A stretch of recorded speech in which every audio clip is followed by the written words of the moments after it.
देव जी, मैं आपका सम्मान ना खोने दूंगी। फिर बिजली चली गई। सर्दी के दिन हो तो कोई बात नहीं, लेकिन गर्मियों के दिनों में एक एक पल बिताना बड़ा कठिन हो जाता है।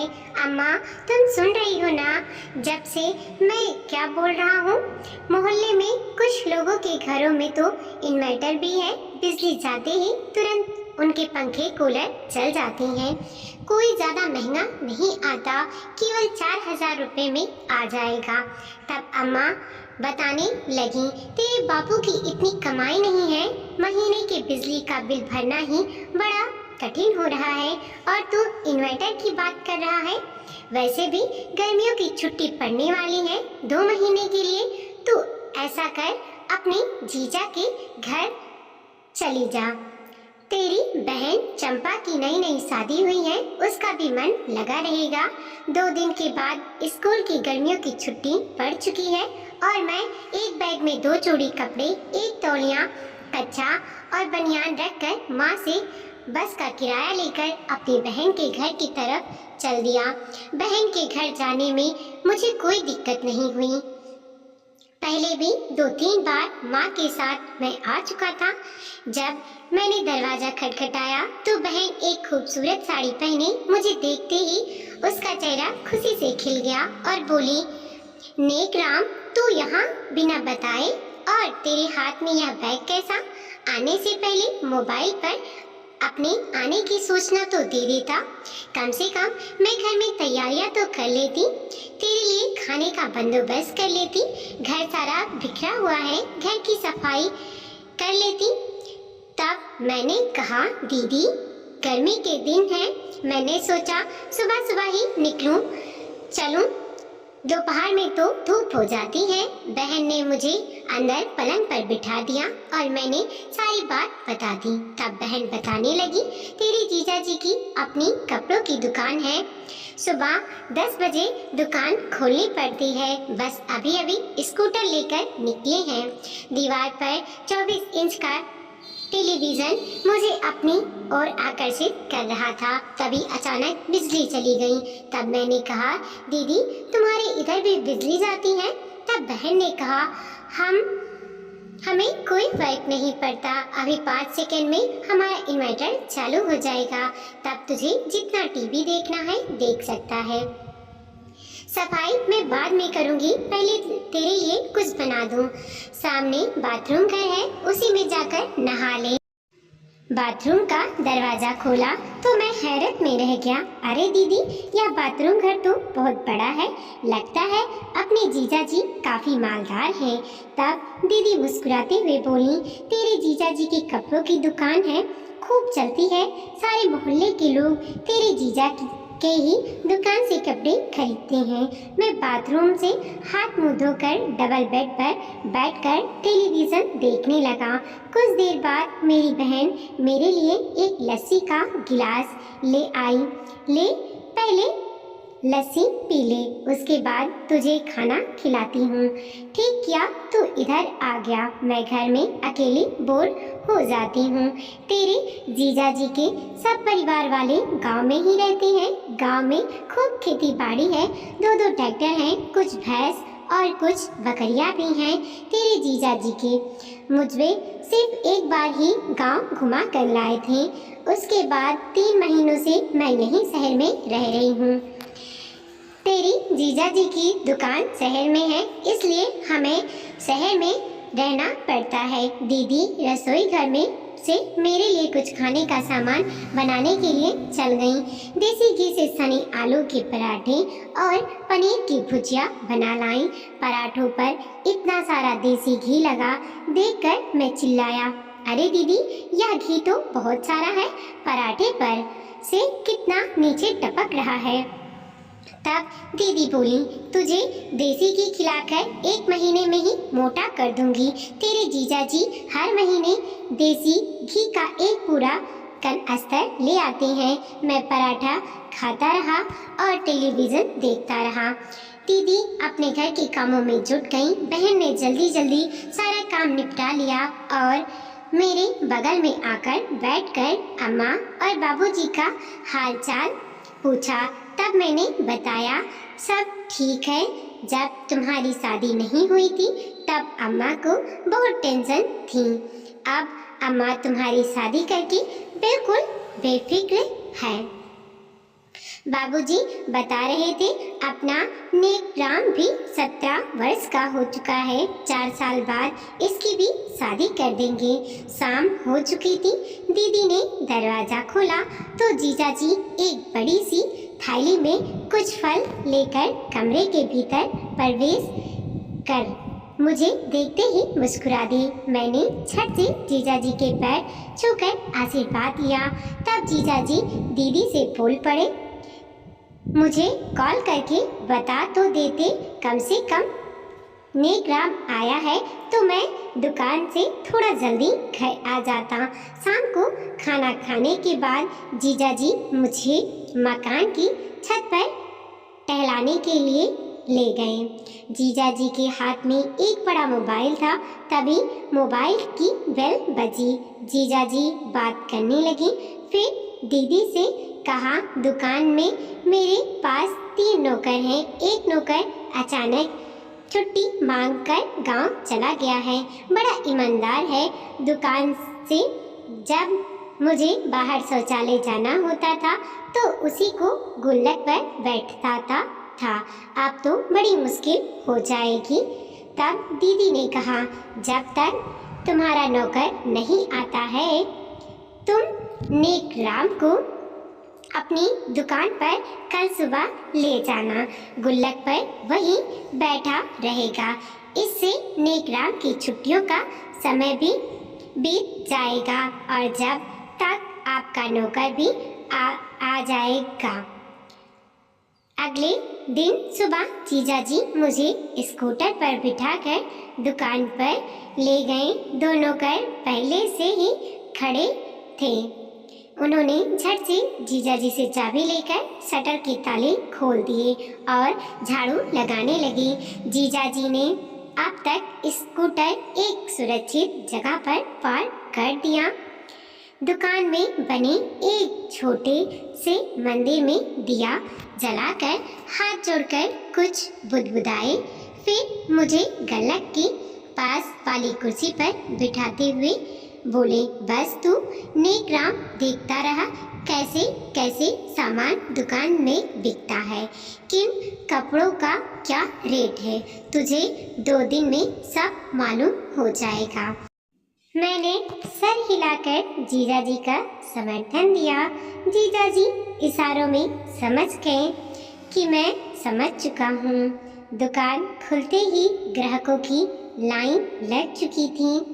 दुकान के दोनों नौकर ग्राहकों को कहे अनुसार सामान निकालकर काउंटर पर रखते जाते। जीजाजी उनका मोल भाव करके रुपए ले लेते और गुल्लक में रख लेते। 3 घंटे के बाद जीजाजी बोले, नेक राम तू गुल्लक पर बैठ, जरा मैं थोड़ी दूर पर एक फुटपाथ पर पेशाब घर बना हुआ है, सभी दुकानदार वहीं जाते हैं। इस पेशाब घर को बनाने के लिए हम सभी दुकानदारों ने बहुत संघर्ष किया, तब जाकर यह छोटा सा पेशाब घर बन पाया है। जीजाजी मुझे गुल्लक पर बिठाकर चले गए। कुछ देर के बाद जीजाजी लौट आए, साथ में 4 प्लेट टिक्की की बनवा लाए। नौकरों सहित हमने आलू की टिक्की का मजा लिया। शाम होते होते जीजाजी ने गुल्लक में 40,000 रुपये गिनकर उसका बंडल बनाकर एक लिफाफे में उन नोटों को गुल्लक में ही रख दिया। शाम के 7 बजते ही जीजाजी ने नौकरों को घर जाने का आदेश दे दिया। फिर लाइट बंद करके शटर पर ताला लगा दिया।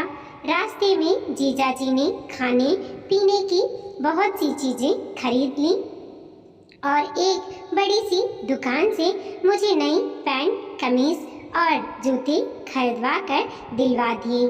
घर आने के बाद दीदी ने पनीर की सब्जी और पूरी का पूरा इंतजाम किया हुआ था। खाना बनाकर बिल्कुल तैयार था। पनीर की सब्जी की खुशबू तो चारों तरफ आ रही थी। मैं जब भी पूरियां खाता जीजाजी और थाली में रख देते।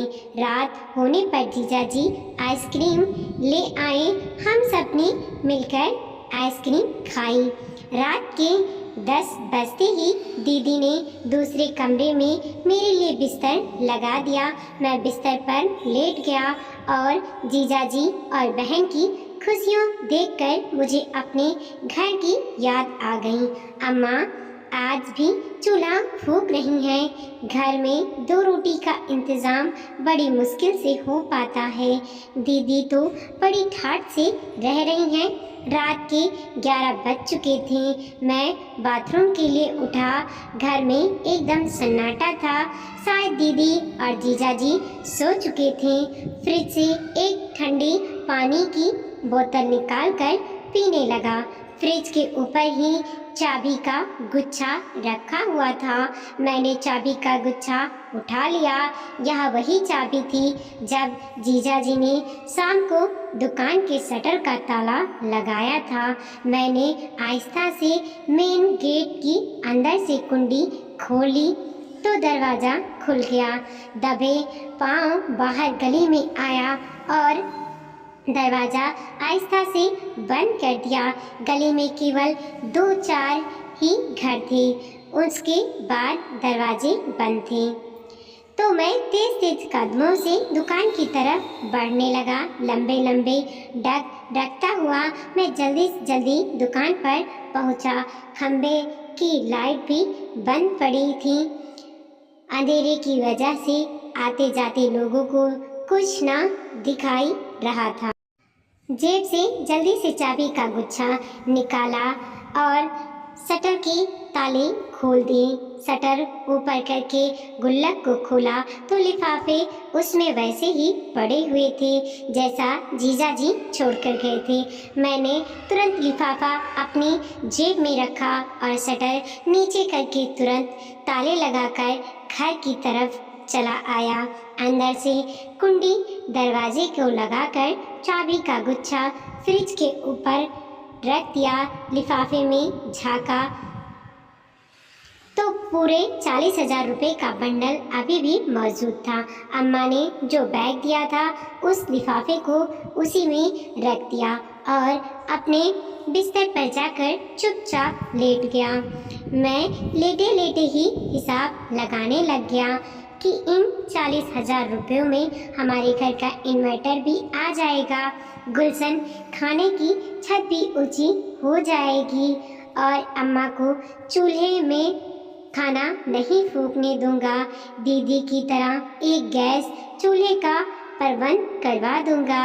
जीजाजी की तो अपनी ही दुकान है, उन्हें क्या फर्क पड़ता है अगर कुछ पैसे उनके इधर उधर हो भी जाए तो। मैं इत्मीनान से बिस्तर पर सो गया। सुबह दीदी ने मुझे जगाया तो मैंने सर दर्द का बहाना करके दुकान पर ना जाने का फैसला किया। तब जीजाजी बोले, नेकराम दुकान पर बैठे बैठे बोर हो गया होगा, इसीलिए सर दर्द हो रहा है, उसे आज घर पर आराम करने दो। जीजा जी अकेले ही स्कूटर लेकर दुकान पर चले गए। मैं बिस्तर पर लेटा रहा आँख बंद करके। तभी कुछ देर बाद दीदी चिंतित होते हुए मुझे जगाया और बताने लगी, नेकराम दुकान में चोरी हो गई है पूरे 40,000 रुपये की। तेरे जीजाजी बहुत परेशान हैं। दुकान का कोना कोना छान मारा मगर रुपए नहीं मिल रहे हैं। गुल्लक को ठीक से बंद किया था, कुछ समझ नहीं आ रहा है चोरी किसने की। शटर के ताले भी नहीं टूटे। तब मैंने कहा, दीदी ज़रूर यह नौकरों का ही काम होगा। पैसों का देखकर कब नियत बदल जाए कुछ कहा नहीं जा सकता। तब दीदी बताने लगी, वह नौकर तो बड़े ही ईमानदार हैं, उन्हीं की वजह से तो यह दुकान इतनी चलती है। उन पर शक करना तो दूर, हम उनके बारे में ऐसा सोच भी नहीं सकते हैं। शाम होने पर जीजाजी स्कूटर से घर लौट आए। एक हाथ में फलों की थैली और दूसरे हाथ में समोसे की थैली थी। दीदी ने जीजा के आते ही कहा, आखिर इतनी बड़ी रकम अचानक कैसे गायब हो गई? तब जीजा बोले, जो होना था सो हो गया, मैं नौकरों को भी नहीं निकाल सकता हूँ, उन्हीं की वजह से दुकान चलती है। पुलिस बुलाने का भी कोई फायदा नहीं है, शायद कोई चूहा नोटों का बंडल ले गया होगा। तब दीदी कहने लगी, गुल्लक तो तुम्हारा बंद था, उसमें कहीं सुराग भी नहीं है, तो चूहा कैसे घुस सकता है? और नौकर तो अच्छी तरह से दुकान में दवाई भी छिड़कते हैं। मैं दीदी और जीजा जी की बातें सुन रहा था। इतने में बाबूजी और अम्मा जी भी आते नजर आए। जीजा जी ने अम्मा और बाबूजी के पैर छूकर उनका आदर किया और बिस्तर पर बैठाते हुए कहा, नेकराम की हमेशा शिकायत रहती है। गर्मियों में अक्सर बिजली घंटों घंटों गायब रहती है।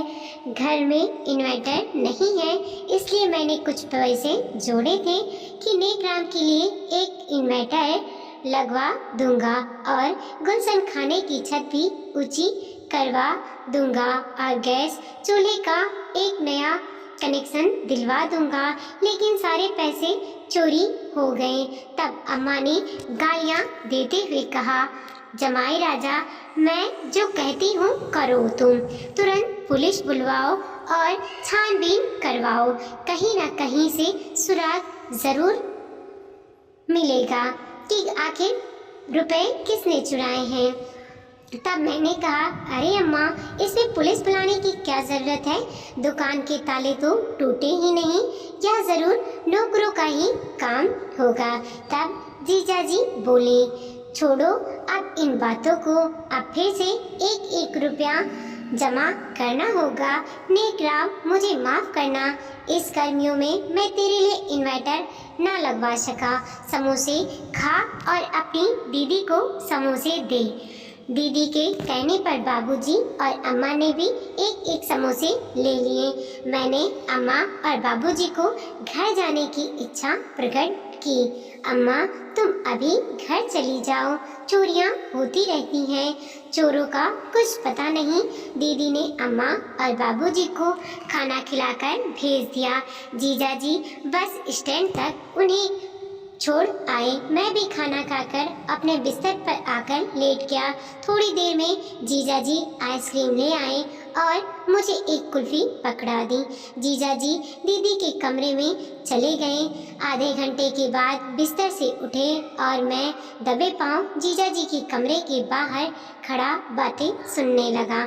जीजा जी कुछ परेशान होते हुए दीदी से बोल रहे थे, कहीं तुम यह तो नहीं समझ रही हो कि मैं पैसों की चोरी होने का नकली नाटक कर रहा हूँ? मैंने अम्मा से वादा किया था, इस महीने मैं पैसों का इंतज़ाम कर दूंगा। मेरा वादा झूठा हो गया। आज मेरे सास ससुर मेरे बारे में न जाने क्या क्या सोच रहे होंगे कि मैंने उन्हें झूठा दिलासा दिया और पैसे न देने के लिए चोरी की एक मन गढ़ंत कहानी रच दी। तब दीदी बोली, मैं तुम्हारा सम्मान ना खोने दूंगी। तुम कल ही मेरे सोने के जेवर गिरवी रखकर 40,000 रुपये सोनार की दुकान में ले आओ। मुझसे नेकराम का दुख देखा नहीं जाता। जब भी नेकराम किताब खोलकर पढ़ने के लिए बैठता है, तुरंत बिजली चली जाती है। आपका अम्मा को दिया हुआ वादा मैं झूठा नहीं होने दूंगी। मैं चुपचाप बिस्तर पर आकर फिर से लेट गया। रात होने का इंतज़ार करने लगा। जब मुझे लगा कि जीजा जी और दीदी गहरी नींद में सो चुके हैं, मैंने जल्दी से फ्रिज के ऊपर से चाबी का गुच्छा उठाया और अपने थैले से नोटों का बंडल वाला लिफाफा निकालकर अपनी जेब में रख लिया और फिर जैसे कल मैं गया था वैसे ही आज रात को भी पहुंचकर वापस बंडल उस गुल्लक में रख दिया।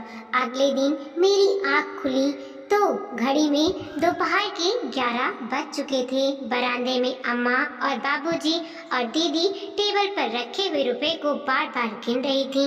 जीजाजी वहीं पास खड़े हुए कह रहे थे, मेरे कुछ समझ नहीं आ रहा। जब मैंने दुकान के शटर के ताले खोले तो रोज की तरह पूजा करके गुल्लक पर बैठ गया। जब गुल्लक खोला तो नोटों का बंडल वहीं रखा हुआ मिला। ये कैसा चमत्कार है, बंडल में से 1 रुपया भी कम नहीं है। मैं आंख मलता हुआ बरामदे में आकर खड़ा हो गया। दीदी ने मुझे बुलाते हुए कहा, नेक राम, तेरे जीजाजी ने यह पैसे तेरे इन्वर्टर के लिए जमा किए थे। अगर यह रुपए ना मिलते तो तुझे इस साल भी गर्मी में ही दिन बिताने पड़ते। उस समय मैं मन ही मन अपने आप को कोस रहा था। मेरी आंखों से आंसू निकल पड़े। मैं झट से जीजाजी के पैरों में गिर पड़ा। मैं अपनी हुई भूल पर उस दिन बड़ा पछता रहा था। वीडियो को लाइक कीजिए, कमेंट कीजिए और अपने दोस्तों के साथ जरूर शेयर कीजिए। चैनल पे नए हैं प्लीज